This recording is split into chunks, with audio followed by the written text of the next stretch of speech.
Hainbat instituziok aurpegi zuriketarako erabiliko duten Euskararen nazioarteko egunean, guk Euskararentzat eta Euskaldunontzat justizia aldarrikatuko dugu.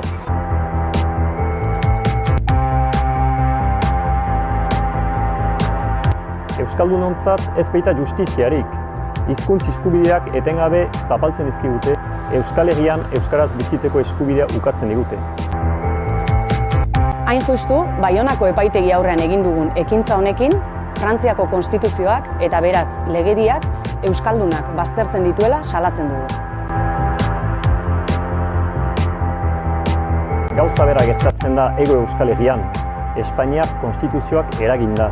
Borrokaz lortutako eskubideak mugizten dizkigute orain oldagaldi berri honetan. EHetik argi dugu Euskararen Errepublika, independentzia behar dugula Euskal Herria berreuskalduntzeko eta euskaraz bizi ahal izateko. Eta zentzu horretan, intsumiso jarrera kolektiboen indartzea ezinbesteko ikusten dugu.